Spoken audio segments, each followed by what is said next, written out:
दोस्तों, पूरे देश की आंगनवाड़ी कार्यकर्ता और सहायिका के लिए लोकसभा से मानदेय बढ़ोतरी, पेंशन, बीमा लाभ और नियमितीकरण को लेकर एक बड़ी खबर निकल कर आ रही है। आपको इसके बारे में पूरा डिटेल से बताऊंगा, लेकिन उससे पहले दोस्तों छोटी सी रिक्वेस्ट करूंगा कि वीडियो पसंद आए तो लाइक कीजिएगा। लाइक करने में थोड़ी कंजूसी कर देते हैं, तो वीडियो को लाइक करके शेयर करना। चैनल पर नए हैं और चाहते हैं कि भाई इस तरह की हर अपडेट आपको सबसे पहले मिलती रहे, तो उसके लिए चैनल को सब्सक्राइब करके बेल के आइकॉन को दबाकर ऑल पर सेट कर लेना, ताकि इस तरह की हर अपडेट आपको सबसे पहले मिलती रहे। और दोस्तों, नीचे कमेंट बॉक्स में आकर जरूर लिखिएगा अपने राज्य का नाम, आगे लिखिए आंगनवाड़ी न्यूज टुडे। इससे मुझे पता चलेगा कि आप लोग किस राज्य से हैं, किस राज्य की खबर को मुझे सबसे पहले कवर करना चाहिए। तो अपने राज्य का नाम जरूर लिखिएगा और आपकी जो भी राय हो इस वीडियो को देखने के बाद, वो राय भी नीचे कमेंट बॉक्स में आके जरूर लिखिएगा। दोस्तों, आपको बताया कि भाई बजट पेश किया गया 1 फरवरी 2024 को केंद्रीय बजट पेश किया गया। उसके बाद जो है लोकसभा से एक बड़ी खबर निकल कर आ रही है। मैं आपको पीडीएफ जो है वो जूम करके फुल स्क्रीन पर दिखा देता हूं। तो पीडीएफ की कॉपी आपको स्क्रीन पर दिख रही होगी। दोस्तों, ये देखिए, यहां पर लिखा हुआ है भारत सरकार महिला एवं बाल विकास मंत्रालय लोकसभा। ठीक है, लोकसभा में तारांकित प्रश्न संख्या 6 है। ये प्रश्न पूछा गया है। ठीक है, 2 फरवरी 2024 को ये इसका उत्तर दिया गया। अब देखिए प्रश्न क्या है, आंगनबाड़ी कार्यकर्त्री और सहायिका हेतु योजनाएं। देखिए, ये प्रश्न किसके द्वारा पूछा गया, श्री एन.के. प्रेमचंदन जी द्वारा ये क्वेश्चन पुटअप किया गया है। क्या क्या पूछा गया, देखिए इसमें क्या महिला और बाल विकास मंत्री ये बताने की कृपा करेंगी कि क्या सरकार का आंगनबाड़ी कार्यकर्त्री और आंगनबाड़ी सहायिकाओं के मानदेय में वृद्धि करने का विचार है? यदि हां तो तत्संबंधी ब्यौरा क्या है, बताइए हमें। ठीक है, नंबर ख, क्या सरकार के ध्यान में यह बात आई है कि आंगनबाड़ी कार्यकर्त्रियों और आंगनबाड़ी सहायिकाओं को दिए जाने वाला मानदेय उन्हें सौंपे गए दायित्व और कार्य की प्रकृति के अनुपात में नहीं है, और यदि हां तो इस पर क्या कार्रवाई की गई है? अगले देखिए, नंबर ग पर क्या पूछा गया, कि सरकार को सरकारी सेवा में आंगनबाड़ी कार्यकर्त्रियों और आंगनबाड़ी सहायिकाओं की सेवाओं को नियमित करने के अनुरोध के संबंध में कोई अभ्यावेदन प्राप्त हुआ है, और यदि हां तो संबंधी ब्यौरा क्या है? तो नियमितीकरण को भी लेकर यहां पर क्वेश्चन पुट अप किया गया। अगला देखिए घ, क्या सरकार का आंगनबाड़ी कार्यकर्त्रियों और आंगनबाड़ी सहायिकाओं को कर्मचारी राज्य बीमा निगम का लाभ प्रदान करने का विचार है, और यदि हां तो तत्संबंधी ब्यौरा क्या है, और यदि नहीं तो इसके क्या कारण हैं? और अड़ा, क्या सरकार का आंगनबाड़ी कार्यकर्त्रियों और आंगनबाड़ी सहायिकाओं के लिए पेंशन योजना लागू करने का विचार है, और यदि हां तो तत्संबंधी ब्यौरा क्या है, और यदि नहीं तो इसके क्या कारण हैं? अब देखिए, ये कहां से लेकर आड़ा तक का क्वेश्चन जो पूछे गए हैं, इनका उत्तर देते हुए महिला एवं बाल विकास मंत्री श्रीमती स्मृति जुबिन ईरानी ने क्या कहा है। देखिए, आंगनबाड़ी कार्यकर्त्रियों और सहायिकाओं के लिए योजनाओं के संबंध में 2 फरवरी 2024 को उत्तर दिए जाने वाली लोकसभा तारांकित प्रश्न संख्या 6 के का से अड़ा तक के उत्तर में निम्नलिखित विवरण। अब देखिए, आंगनबाड़ी कार्यकर्त्रियां और आंगनबाड़ी सहायिकाएं स्थानीय समुदाय से अवैतनिक कार्यकर्त्री हैं। ठीक है, अवैतनिक का मतलब होता है जिनको वेतन नहीं मिलता,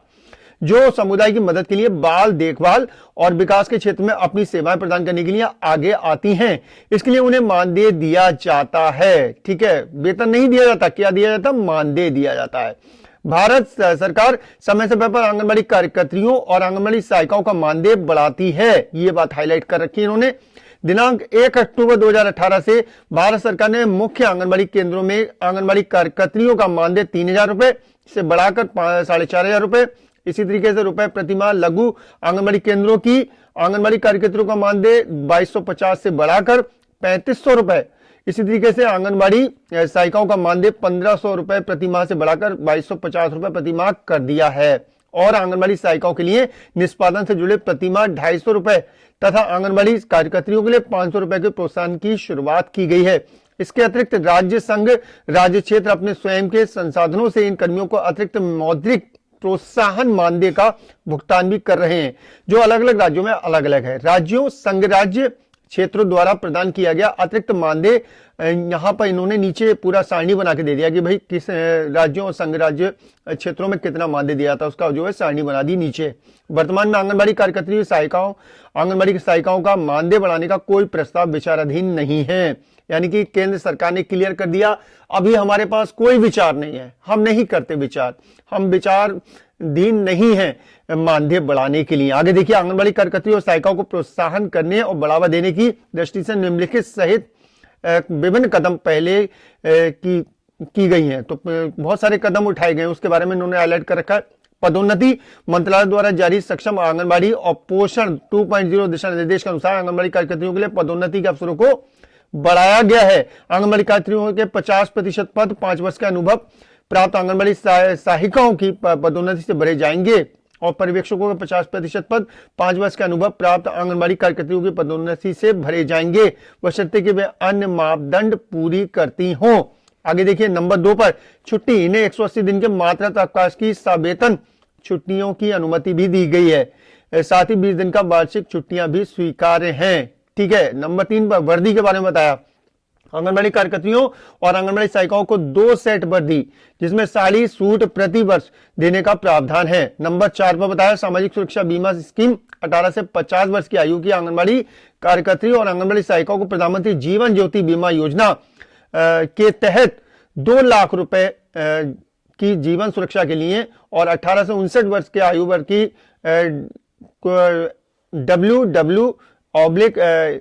AWH को प्रधानमंत्री सुरक्षा बीमा योजना के तहत 2.00 लाख यानी कि 2 लाख और स्थायी रूप से पूर्ण विकलांग 1 लाख रुपए, आंशिक रूप से किंतु स्थायी विकलांगता के दुर्घटना कवर के लिए बीमा लाभ प्रदान किया गया है। अब आंगनबाड़ी कार्यकर्त्री और सहायिकाओं को PMJJBY और PMSBY के तहत उनके बैंक खातों के माध्यम से बीमा कवर प्रदान करने और आंगनबाड़ी सेवा स्कीम के तहत निर्धारित लागत हिस्सेदारी अनुपात पर राज्यों और संघ राज्य क्षेत्रों को प्रीमियम भुगतान के लिए धनराशि जारी करने का निर्णय किया गया है। नंबर अगला देखिए, 5 में प्रधानमंत्री गरीब कल्याण पैकेज के तहत बीमा कवर, कोविड-19 से संबंधित कार्यों में संलग्न आंगनबाड़ी कार्यकर्तियों और सहायिकाओं को प्रधानमंत्री गरीब कल्याण पैकेज के तहत कुछ शर्तों के 50 लाख का बीमा कवर प्रदान किया गया है। नंबर 6 पर देखिए, प्रधानमंत्री श्रम योगी मानधन, राज्य सरकारों, संघ राज्य क्षेत्रों प्रशासनों ने अनुरोध किया है कि वे पात्र आंगनबाड़ी कार्यकर्तियों और आंगनबाड़ी सहायिकाओं को स्वैच्छिक आधार पर प्रधानमंत्री श्रम योगी मानधन योजना पेंशन योजना के अंतर्गत अपना नामांकन कराने के लिए प्रोत्साहित करें, जो वृद्धावस्था सुरक्षा सुनिश्चित करने के लिए देश में असंगठित क्षेत्रों के लिए स्वैच्छिक और अंशदायी पेंशन स्कीम है। नंबर 7 पे देखिए, सेवानिवृत्ति की समान तारीख, राज्यों संघ राज्य क्षेत्रों से अनुरोध किया गया है कि वे उचित मानव संसाधन आयोजना सुनिश्चित करने के लिए आंगनबाड़ी कार्यकर्तियों और सहायिकाओं से के संबंध में एक समान सेवानिवृत्ति तारीख अर्थात प्रत्येक वर्ष के 30 अप्रैल की तारीख अपनाएं। नंबर 8 पर देखिए, पोषण ट्रैकर के माध्यम से आईटी का लाभ उठाना, सक्षम आंगनबाड़ी और पोषण 2.0 के तहत आंगनबाड़ी केंद्रों पर वितरण सहायता प्रणाली को सुदृढ़ करने और पारदर्शी लाने के लिए आईटी प्रणालियों का लाभ उठाया गया है। महिला एवं बाल विकास मंत्रालय द्वारा 1 मार्च 2021 को एक महत्वपूर्ण शासन उपकरण के रूप में पोषण ट्रैकर एप्लीकेशन शुरू किया गया था। आंगनबाड़ी कार्यकर्तियों को स्मार्टफोन के साथ तकनीकी रूप से सशक्त बनाया गया। मोबाइल एप्लीकेशन ने आंगनबाड़ी कार्यकर्तियों द्वारा उपयोग किए जाने वाले भौतिक रजिस्टरों को डिजिटल और स्वचालित कर दिया है, जिससे उनके काम की गुणवत्ता में सुधार करने में भी मदद मिली है। पोषण अभियान के तहत पहली बार एक डिजिटल क्रांति की शुरुआत हुई है, जब आंगनबाड़ी कार्यकर्तियों को मोबाइल उपकरण से सशक्त बनाया गया। पोषण ट्रैकर एप्लीकेशन में वास्तविक समय आंकड़ा दर्ज करने के लिए प्रति आंगनबाड़ी कार्यकर्ती 2000 रुपए प्रति दर से आंगनबाड़ी कार्यकर्तियों को इंटरनेट कनेक्टिविटी शुल्क प्रदान किया गया है। 2000 रुपए प्रति वर्ष, ठीक है, प्रति वर्ष के हिसाब से इन्होंने कहा है। ठीक है, सरकार ने लघु आंगनबाड़ी केंद्रों को नियमित आंगनबाड़ी केंद्रों में स्तरोन्नतर करने के लिए आदेश जारी कर दिए हैं। इसके फलस्वरूप मौजूदा लघु आंगनबाड़ी केंद्रों की आंगनबाड़ी कार्यकर्तियों का मानदेय 4500 रुपए प्रति माह हो गया है। सक्षम आंगनबाड़ी और पोषण 2.0 एक केंद्रीय प्रायोजित स्कीम है और इसका क्रियान्वयन राज्य सरकार संघ राज्य क्षेत्र प्रशासन के दायरे में आता है। भारत सरकार स्कीम और उसके घटकों की लगातार निगरानी और समीक्षा करती है और शिक्षा परिणामों, सुझावों और प्रस्तावों के आधार पर सरकार समय समय पर विभिन्न स्तरों पर निरंतर बातचीत, वीडियो कॉन्फ्रेंसिंग के माध्यम से उचित कार्रवाई करती है। सभी राज्यों, संघ राज्य क्षेत्रों से निरंतर बातचीत, वीडियो कॉन्फ्रेंसिंग के माध्यम से आंगनबाड़ी कार्यकर्तियों के सामने आने वाली शिकायतों पर विचार करने और उनकी प्राथमिकता आधार पर समाधान करने का अनुरोध किया गया है। साथ ही राज्यों और राज्य क्षेत्रों को बार बार निर्देशित किया जाता है कि अनावश्यक बोझ से बचने और योजना के प्रभावी कार्यान्वयन के लिए आंगनबाड़ी कार्यकर्तियों और सहायिकाओं को गैर योजना से संबंधित कार्यों में न लगाया जाए। आगे देखिए, इन्होंने यहाँ पर वही जो मैं आपको बता रहा था कि राज्यों और राज्य संघ राज्य क्षेत्रों द्वारा स्वयं के संसाधनों से आंगनबाड़ी कार्यकर्तियों और आंगनबाड़ी सहायिकाओं को दिए गए अतिरिक्त मानदेय को दर्शाया गया है। तो अतिरिक्त मानदेय जो दिया जाता है अलग अलग राज्यों में, उसके बारे में इन्होंने हाईलाइट कर रखा है। फिलहाल क्लियर कर दिया कि भाई अभी कोई मानदेय बढ़ाने की यहाँ पर हमारे पास प्लानिंग नहीं है। दूसरी बात, 2018 में मानदेय बढ़ाया गया था। भाई ये पूछिए कि 2018 से कि अभी तक महंगाई नहीं बढ़ी। अगर 2018 में बढ़ाया गया था और 2024 चल रही, 5-6 साल हो गई मानदेय बढ़ाए हुए। अब जरूरत है कि आंगनबाड़ी कार्यकर्ता और सहायिकाओं का मानदेय भी बढ़ना चाहिए, है ना, उनका नियमितीकरण होना चाहिए और उनको पेंशन का भी फायदा मिलना चाहिए। आप लोगों की राय दोस्तों क्या है इस टॉपिक पर? आकर आप लोग अपनी राय जरूर दीजिएगा और अपने राज्य का नाम लिखकर आगे जरूर लिखेगा आंगनबाड़ी न्यूज टुडे, जिससे कि दोस्तों आगे इस तरह की अपडेट देने में मदद मिलेगी। वीडियो पसंद आया हो तो लाइक करके शेयर कर दें। चैनल पर नए हैं तो चैनल को सब्सक्राइब करके बेल के आइकॉन को दबा लें ताकि फ्यूचर में हमारा हर वीडियो आप तक आसानी से पहुंच सके। अपना ख्याल रखिए, परिवार का ख्याल रखिए। फिर मुलाकात होगी। Thank you.